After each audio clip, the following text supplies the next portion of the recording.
आपने देखा है पहले के बिग बॉस सीजन्स कोई भी देखे हैं आपने? मेरे पास में वक्त नहीं होता। मैंने जैसे पहले बताया कि मैं 22 घंटे में पूरे विश्व के लिए काम करता हूँ, तो मेरे पास में टीवी फिल्म ये सब देखने के लिए वक्त नहीं होता, इसलिए मैंने कभी नहीं देखा। तो आपको इस शो की तरफ क्या आकर्षित किया? मुझे आपके शो में कुछ सेलिब्रिटीज पहले भाग ले चुके हैं और वो लोग मेरे भक्त भी हैं। तो जब आपके कंपनी ने मुझे कांटेक्ट किया तो मैंने उन लोगों से पूछा कि क्या इसमें जाने से दुनिया का कुछ भला होगा। तो उन लोगों ने कहा कि स्वामी जी ये मैसेज पूरा वर्ल्ड वाइड जा सकता है और जो आप वर्ल्ड को जो आप बनाना चाहते हैं, मेरा एक स्लोगन है बचपन से ही कि सर्वे भवन्तु सुखिनः सर्वे सन्तु निरामयाः सर्वे भद्राणि पश्यन्तु मां कश्चित् दुःख भाग् भवेत्। इस दुनिया में कोई दुखी न रहे, जिसके लिए मेरा जन्म हुआ। तो उन्होंने कहा ये एक मैसेज पूरे वर्ल्ड वाइड इससे जाएगा। और दूसरा, बिग बॉस के लोग बहुत मेहनत करते हैं और उसके मुताबिक, उनके मेहनत के मुताबिक जितना टीआरपी होनी चाहिए उतना अभी तक नहीं बना है, उतना व्यूअरशिप अभी तक नहीं बना है। तो आपके जाने से व्यूअरशिप बहुत तेजी से बढ़ जाएगी, क्योंकि आपके फॉलोइंग बहुत ज्यादा है वर्ल्ड वाइड। तो ये दो कारणों से मैं आपके घर में आया हूँ। नितिभा कौल, मैं 23 इयर्स की हूँ और अभी 24 होने वाली हूँ कुछ ही दिनों में। और मैं गूगल इंडिया में नौकरी करती हूँ। मैं एक बहुत ही बबली और चर्पी लड़की हूँ। मुझे फ्रेंड्स बनाना, शॉपिंग करना, मेकअप, ये सब बहुत पसंद है। बट इसके अलावा मेरी पर्सनालिटी बहुत ज़्यादा वेरीड है, क्योंकि मैं एक कॉर्पोरेट जॉब करती हूँ। मैं पास्ट में ब्यूटी पैजेंट्स कर चुकी हूँ। मुझे रीडिंग, स्विमिंग, बेली डांसिंग बहुत सारे इंटरेस्ट हैं। So it's a lot that my personality has, and I hope इस show के through आप सब वो देख पाए। I think I'll win because in 23 years of my existence, now very soon 24, मैंने बहुत कुछ एक्सपीरियंस किया है। किसी भी चीज़ को ट्राई करने से पहले मैं कभी भी डरी नहीं हूँ। मेरी जो ग्रोथ है वो काफ़ी दिशाओं से हुई है, जिसकी वजह से मुझे लगता है कि मैं हर सिचुएशन को, हर टास्क को एक मैच्योरिटी से डील कर पाऊंगी। दिल्ली की रहने वाली, तो दिल अच्छे से चुराना जानती हूँ। मैं अपने इंडिया का बिग बॉस में आके अपने इंडिया वालों का दिल चुराना चाहती हूँ अपने एंटरटेनमेंट के जरिए। बिग बॉस के लिए जिस कैंडिडेट की आपको तलाश है वो मुझ पे आके खत्म हो जाती है, क्योंकि बिग बॉस के लिए जो भी आपको एक टैलेंटेड, एक पैशनेबल जो कैंडिडेट की आपको जरूरत है वो मुझ में है। मैं अगर बिग बॉस की बात करूँ तो बिग बॉस में टास्क बहुत इम्पोर्टेंट होता है, जिसे मैं अपने क्रिएटिवनेस और अपने हार्डवर्क कॉन्फिडेंट के साथ जिगर रखती हूँ उस टास्क को पूरा करने के लिए।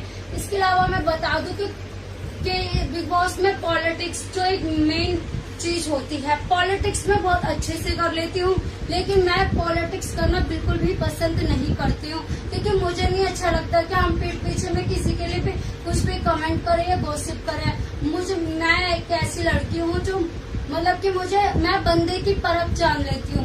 बंदे को बहुत अच्छी मेरे में एक क्वालिटी है, मेरे लिए ये प्लस पॉइंट है कि मैं बंदे की फितरत पहचान लेती कि वो किस अंदाज में क्यों और कब बोल रहा है। तो मुझे जो भी कुछ अगर ऐसा लगता है कि बंदा कुछ गलत बोल रहा है, वो तो मैं मुंह पे जाके सीधा बोलती हूँ, मुझे कुछ भी गलत दिखता है तो।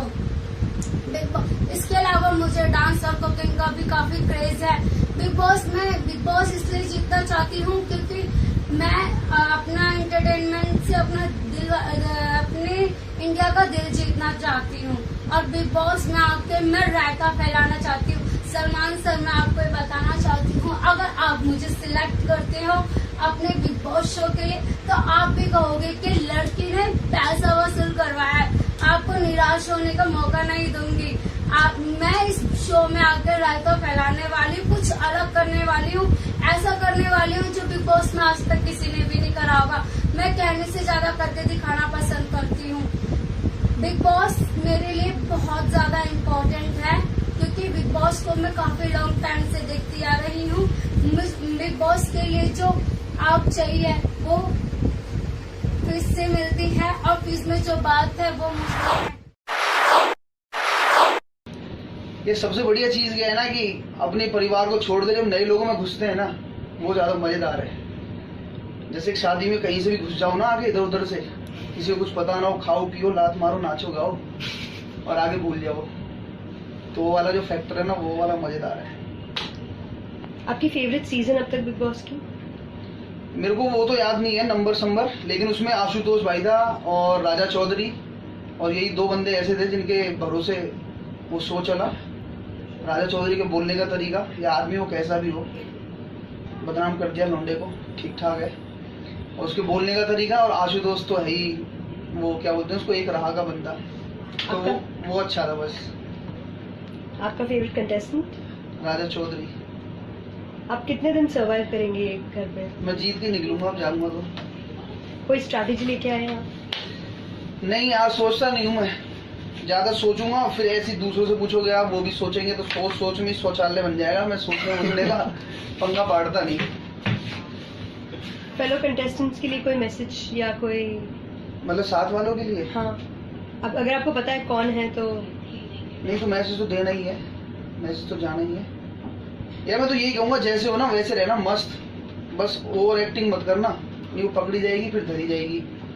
तो मिलके रहो, एक घर की तरह रहो, और घर से अच्छी लड़ाई कहीं होती नहीं है, घर से अच्छी महाभारत नहीं होगी नहीं। घर में ही सब मिल जाते हैं यार, अर्जुन करण केकई पेकई सेकई दशरथ वशरथ, तो घर से अच्छी महाभारत होनी नहीं है। अपना घर में रहेंगे तो महाभारत भी होगी और रामायण भी होगी।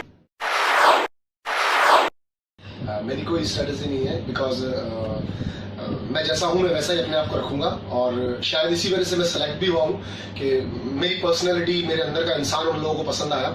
और अगर इस वजह से मैं इतने स्टेप्स क्लियर करके पहुंचा हूँ यहाँ तक, तो ऑब्वियसली मैं वैसा का वैसा रहूंगा जैसा मैं हूँ, और हर इंडियन मुझे बहुत पसंद करेगा क्योंकि मैं सबके अंदर थोड़ा थोड़ा दिख रहा हूँ। तो मेरी कोई स्ट्रेटेजी नहीं, बस आई एम कॉमन मैन। आप कितने दिन सर्वाइव करेंगे?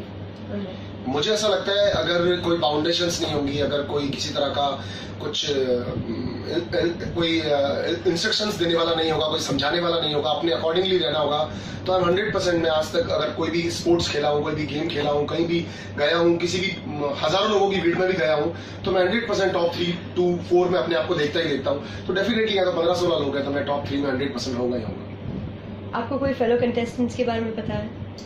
नहीं, मैं किसी फेलो कंटेस्टेंट के बारे में नहीं जानता, और मैं सरप्राइजिंगली चाहता भी यही हूँ, मैं अंदर जाके जानूँ, तो एटलीस्ट बात करने में मजा आएगा, थोड़ा हम सबको एक दूसरे से इंटरेक्ट होने में अच्छा लगेगा। 2-4 दिन तक सेलेब्स थोड़े भाव खाएंगे, 2-4 दिन तक कॉमन्स आपस में लड़ बैठेंगे, तो इन सब चीजों को मैं मजा लेना चाहता हूँ, तो मैं जानना भी नहीं चाहता। अगर आपको आपकी सोलमेट अंदर मिल गई तो? सोलमेट मिल गई तो मैं घर बनाऊंगा छोटा सा अच्छा सुंदर सा। लेट्स सी होता क्या है। बाकी हाँ, अगर मुझे कुछ भी ऐसा दिखता है कि कुछ हो सकता है तो obviously I would be connected, और मैं होना भी चाहूंगा, और इंसान हूँ तो कहीं ना कहीं हम चीजें देख करके मोल्ड सॉफ्ट और टर्न लेते भी हैं। तो बताओ क्या नाम है आपका, क्या करते हो? मेरा नाम प्रियंका जग्गा न्यूज है और मैं 32 इयर्स की हूँ। 21 साल में मेरी शादी हो गई और मेरे हस्बैंड कैनेडियन है, कोकेशियन है। हमारे पास 2 बच्चे हैं, एक 2009 में हुआ था, एक 2011 में हुआ, एक कनाडा में हुआ, एक बांग्लादेश में हुआ। हम लोगों ने we are into BPO, business process. तो basically where are you from, आप कहाँ से हो? बेसिकली मैं हरियाणा से हूँ, पानीपत, टिपिकली इंडियन। और फिर मैं चंडीगढ़ चली गई जहाँ मैं अपने हस्बैंड को 2004 में मिली। तो हम लोगों का I was into call centres, he was a VP of the company. हम 2005 में हमारी शादी हो गई। फिर हमने बांग्लादेश में कॉल सेंटर खोला, गवर्नमेंट के साथ मिलके, पाकिस्तान गवर्नमेंट से के साथ मिलके हम लोगों ने पहले कॉल सेंटर खोले। ओके। फिर उसके बाद I was like missing India. मैंने सोचा कि अब बाहर ही रहना है, और बांग्लादेश पाकिस्तान जैसी कंट्री में तो better go to your country and you know. तो फिर हम इंडिया आ गए 2011 में, पुणे में हमने पहला कॉल सेंटर खोला अपना। तो महाराष्ट्र अभी कुछ समझता नहीं आया, बीइंग नॉर्थ गर्ल, तो पूरी फैमिली उठा के नोएडा ले आई। अब नोएडा आ गए हो? अब हम नोएडा आ गए। तो नोएडा कॉल सेंटर आपका? कॉल सेंटर नोएडा में है, और मेरे हस्बैंड हम आते जाते रहते हैं। अमेरिका में रिसेशन आएगा, जिस वजह से हम लोग प्लान कर रहे हैं कि अब कनाडा, बिकॉज हमारे रूट्स कनाडा से हैं, तो भी प्रेफर कि कनाडा में हम लोग अपनी सिस्टरली कंपनी खोल दें। अच्छा। तो I am a director of recruitment and marketing. I recruit agents for the company. In recruitment, I find that there is lack of the language, accent, voice. So I'm planning to open my own academy where I'm gonna teach accent, voice, and Western culture. Okay. Indian. Where you know you're going to Western country, you know what you're gonna eat. आपको पता होना चाहिए आपने क्या खाना है वहाँ जाके. मतलब like you know आप बाहर जा रहे हो और आपको कुछ भी नहीं पता बाहर की कंट्री का, तो हम लोग पहले बच्चों को we'll start them कि चलो ready हो जाओ. So you are planning to open your My own academy where I'm gonna teach about BPO. Okay. So मुझे बताओ यार, what kind of person are you? थोड़ा पीछे आराम से बैठ जाए इतना. हाँ. किस टाइप person हो आप? Tell me about your nature. I'm very cool as long as I have a line. I guess सबकी line होती है. I'm very cool. I'm a very nice girl. But yes, I have lines. If people cross lines, then you know, I guess everyone is like this. So I get aggressive. Okay, गुस्सा आता है मतलब. करते क्या हो मतलब जब aggressive हो जाते हो? गुस्सा आता है तो you know, typical जो Indians करते हैं. गुस्सा दिखाना चाहते हैं, you know. तो I show my anger. नहीं करते क्या मतलब reaction. हाँ. गुस्से में. Apart from this, कुछ और बात. चीजें तोड़ देनी, मोबाइल उठा के फेंक देना.